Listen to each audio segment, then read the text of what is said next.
On January 19th, 2026, TV station WDVN's Corey Smith reported on the NFL fining a player for wearing the message, "Stop the Genocide," on the field. Houston Texans linebacker Azeez Al-Shaair has reportedly been fined more than $11,000 for writing "Stop the Genocide" in his eye black during last weekend's game against the Pittsburgh Steelers. ESPN reports the message violated the NFL's uniform and equipment rules. The Houston chapter of the Council on American Islamic Relations, formerly known as CAIR, immediately condemned the NFL's decision. Al-Shaair has been a vocal advocate for Palestinians in the war with Israel. The NFL's decision was not criminal, a civil rights issue, a free speech case in the constitutional sense. This was a story about a private league enforcing uniform rules. Why was CAIR's input considered newsworthy at all? Corey Smith also filed this story for station WTTG. Do you recognize this person? Video taken Tuesday night shows the man D.C. police say threatened people who advocate for Muslim Americans. New tonight, News 4's Corey Smith explains what witnesses say set the man off. From the surveillance footage taken inside the Council on American Islamic Relations, the suspect seems calm, mild-mannered. But it's what you can't hear that alarmed the staff. When he was asked to leave the building, he actually shouted out, "Islam sucks." Following this most recent attack, McCaw says the organization has enhanced its security, but it's not backing down from its mission. CAIR will remain the outspoken advocacy organization for the American Muslim community, defending the rights of Muslims and all Americans. So let's go ahead and give you one last look at the suspect police are looking for. Anyone who has information is asked to contact police. Crime Stoppers is offering a $1,000 reward for any information that leads to an arrest and an indictment. We're in Southeast tonight. Corey Smith, News 4. As a matter of fact, I do know the man. He is a friend of mine. He is not and never has been a hate criminal or fugitive from justice. Video taken Tuesday night shows the man D.C. police say threatened people who advocate for Muslim Americans. Except the police didn't say that. CAIR said that. Notice how they don't have a statement from the police on this matter.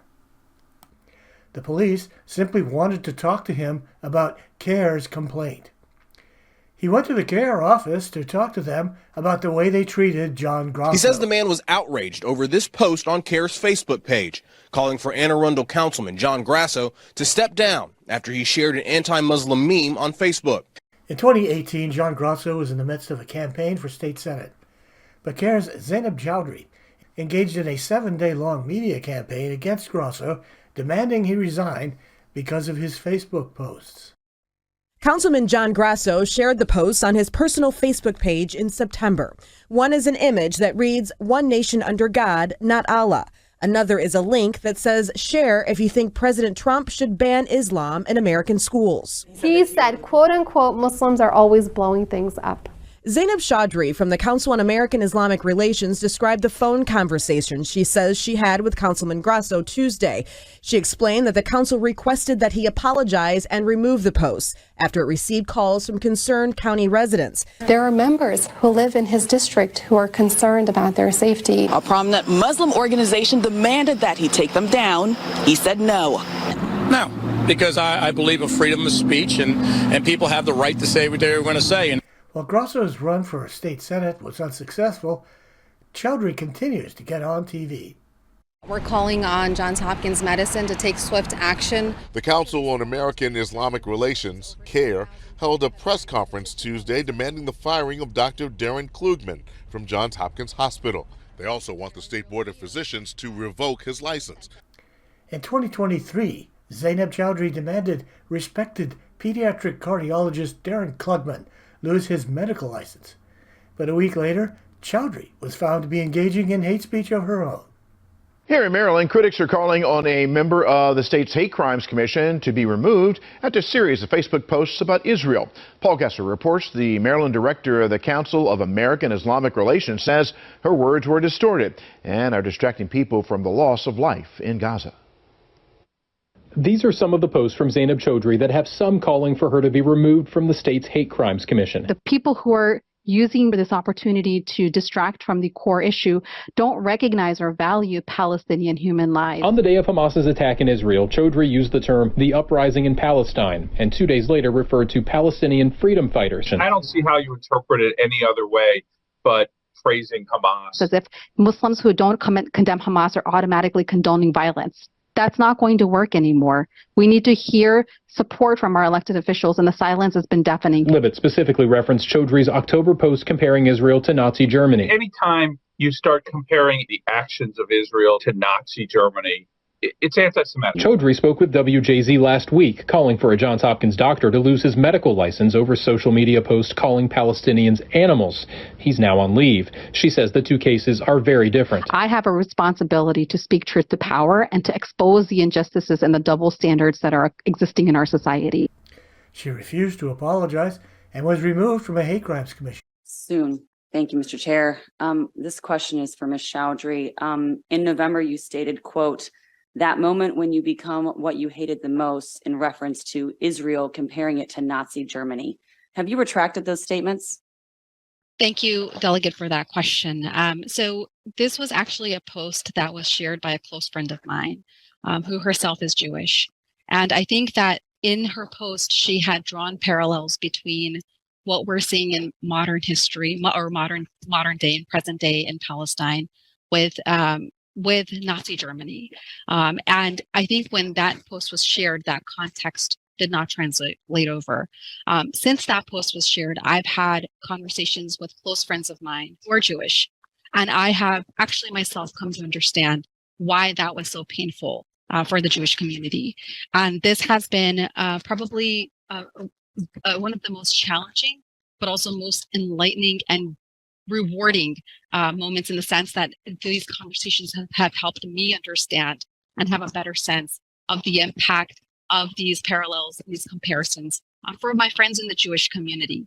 And I deeply regret the pain that was caused by that, because that was never the intention by any of these posts. I think what we have to understand is that right now our communities are hurting, and the Palestinian American community across the state, around the country, who I personally have been speaking with, have felt silenced and erased and invisibilized. And so those perspectives are part of the mandate that my organization carries. But thank you for that question. And yes, I have had conversations with friends of mine who've helped me understand the broader context around those posts. Yeah, I just don't really think I got a clear answer other than no, I have not publicly retracted and apologized for the statement. Nevertheless, she continues to get on TV. In August of 2024, WJLA's Liana Golden reported on Chaudhry's justification of anti-Semitic graffiti. And Montgomery County police were investigating an act of vandalism outside of an elementary school where anti-Semitic phrases were sprayed on and around school property overnight. Well, tonight we are hearing from leaders in the local Jewish community about this incident.